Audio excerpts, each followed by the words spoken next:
too. Like a Sunday, right?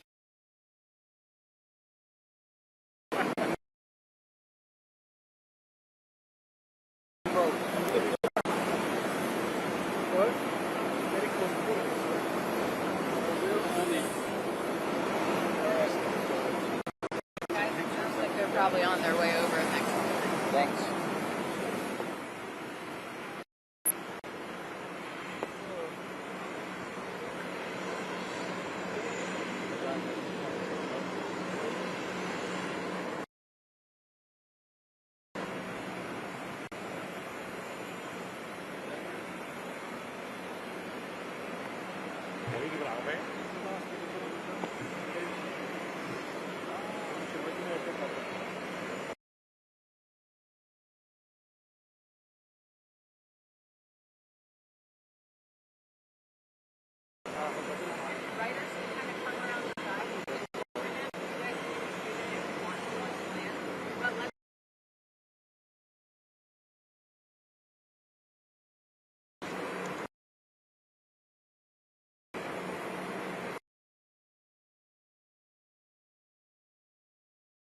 I would do.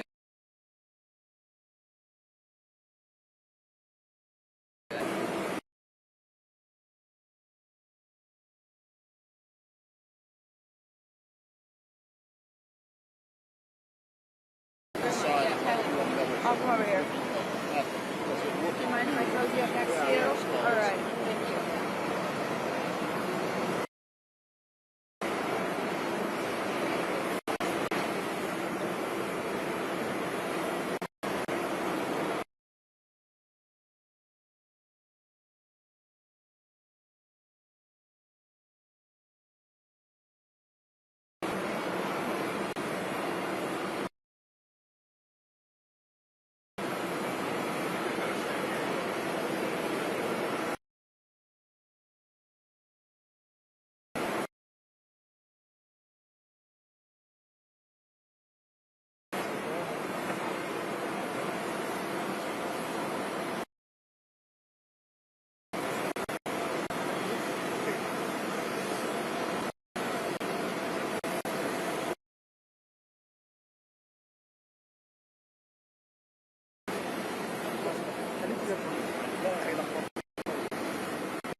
Too long.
Hey, did you go into the little room? In there.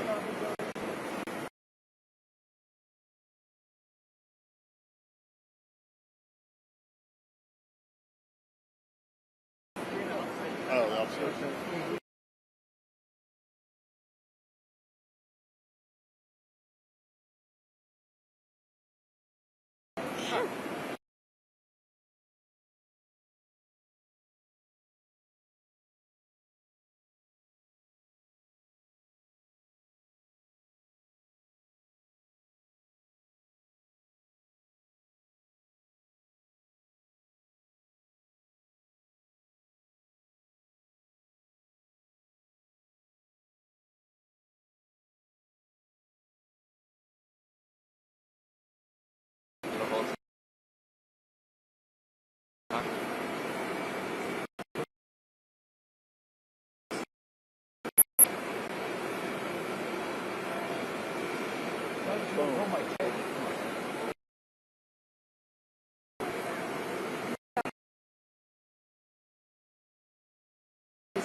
I'm in your way, but Not being driving you guys here? speak out here. Break your will. What?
Everyone.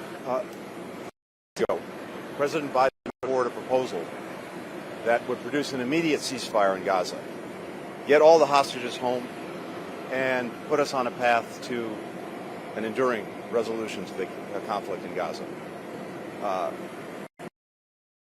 It's very close to what Hamas itself had agreed to some time before.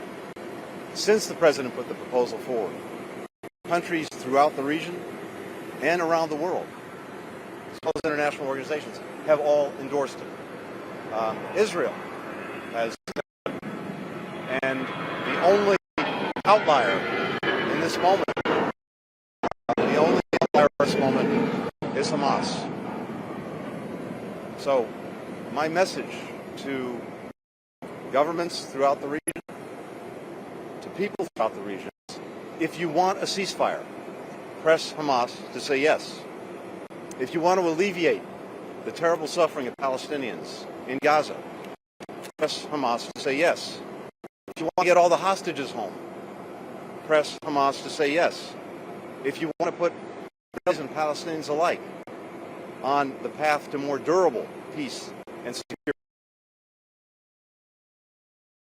if you want to prevent this conflict from spreading, press Hamas to say yes.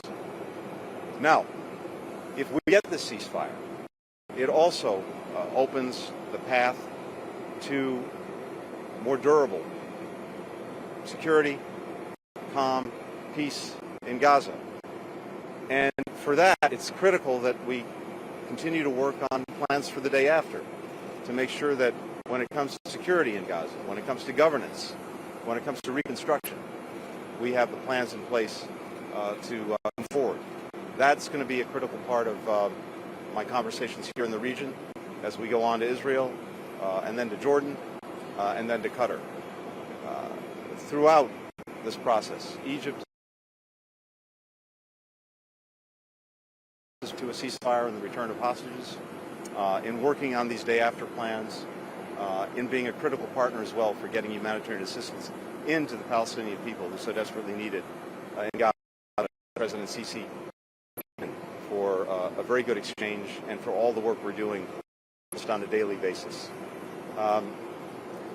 In Jordan itself, and we'll come to this in a day, we're going to be focused intensely on the humanitarian assistance piece, the civilian protection, because deal or no deal, it remains absolutely essential that we get more aid to Palestinians who need it, that aid gets around and to those who are so desperately in need of it, and that we continue to work on protecting civilians and get them out of harm's way.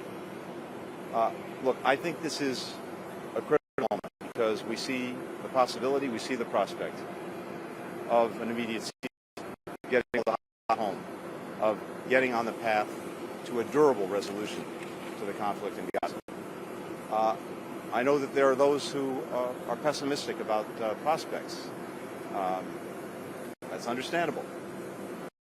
It continues to show extreme in its actions, being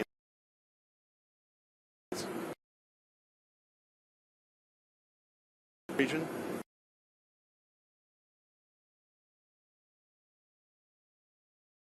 Ceasefire. Don't even acknowledge, indeed reject, the existence of Israelis or Palestinians, much less their ability to live side by side in peace. But I believe strongly, and this is now my 8th trip to the region since October 7th, that the overwhelming majority, whether they're in Israel, on the West Bank, in Gaza, throughout the region, around the world, actually want and believe in a future where Israelis and Palestinians alike can live in peace, in security. And for the United States, we will continue our efforts every single day. First, to get the ceasefire, to get hostages home, but second, to try to put everyone in the region on that much better path.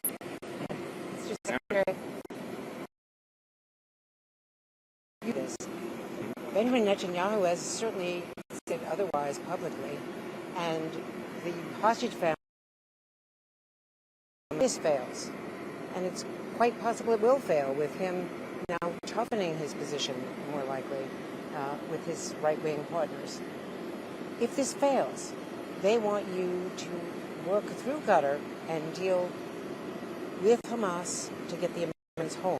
And we are reporting at NBC News that is being discussed as a backup plan, if no other way to get a ceasefire, doing it without Israel agreeing to a ceasefire. Can you tell us about that? And also, if the war continues, won't the Palestinian death toll be unacceptable?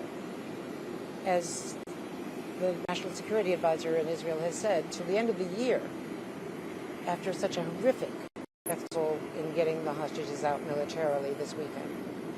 First, let me be very clear. Israel has accepted the proposal. In fact, they were critical in putting it forward.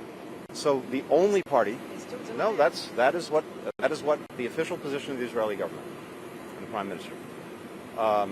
So the only party that has not accepted, the only party that's not said yes, is Hamas.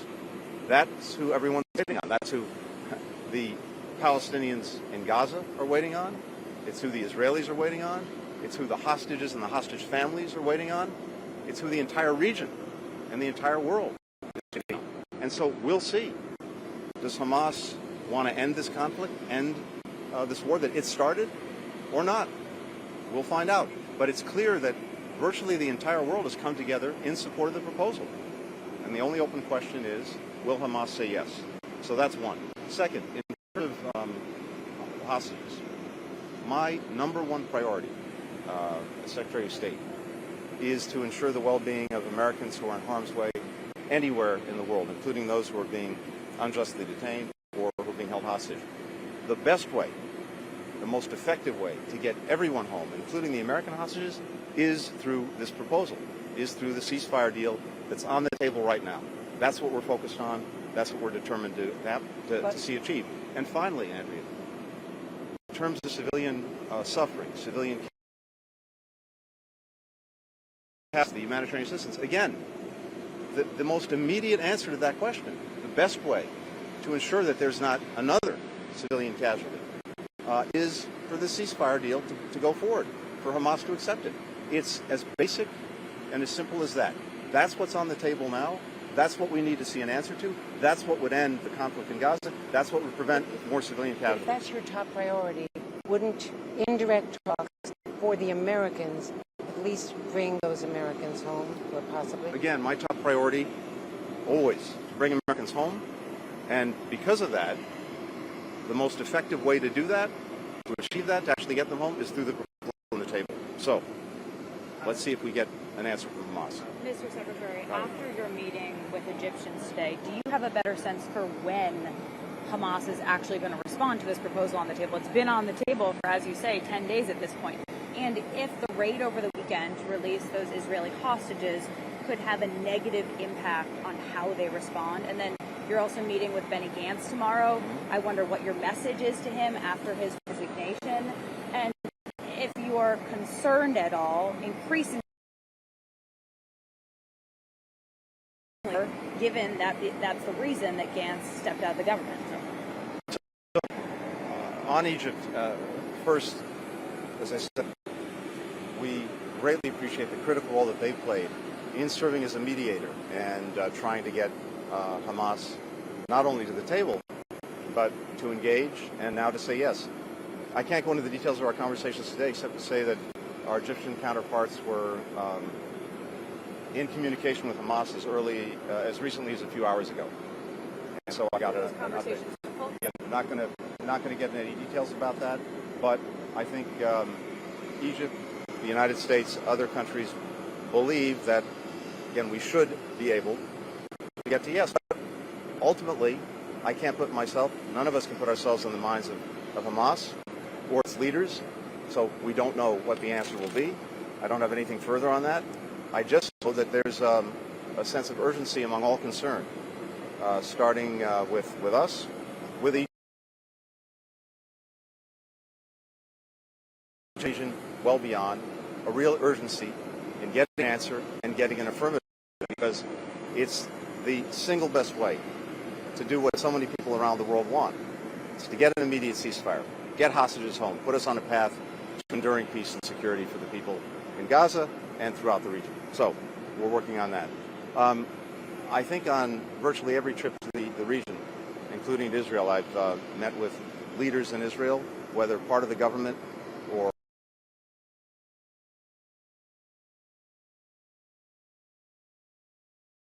their government, who's in, who's out. Those are decisions for Israelis to make, not for us. But I'll continue to meet with Mr. Gantz and others who lead major political parties in Israel and who are going to be critical to the path forward.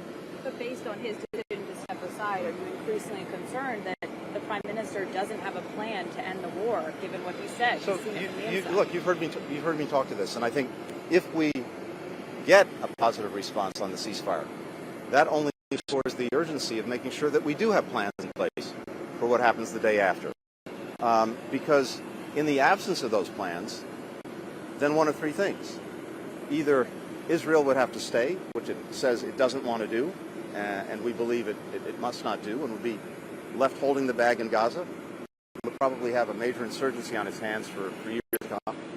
Or, in the absence of a plan, it leaves Hamas returns, or we have a total vacuum and you just have chaos, lawlessness, criminality, jihadist groups, etc. So it's imperative that there be a plan, and that has to involve security, it has to involve governance, it has to involve reconstruction. We spent the last 5 or so months since the beginning of the year working intensely with countries throughout the region on developing these plans, and as I mentioned before, it would be very good its own to the government about that. But one way or another, we've got to have these plans, we've got to have them in place, we've got to be ready to go if we want to take advantage of a ceasefire and bringing this conflict to an end in a way that actually produces long-term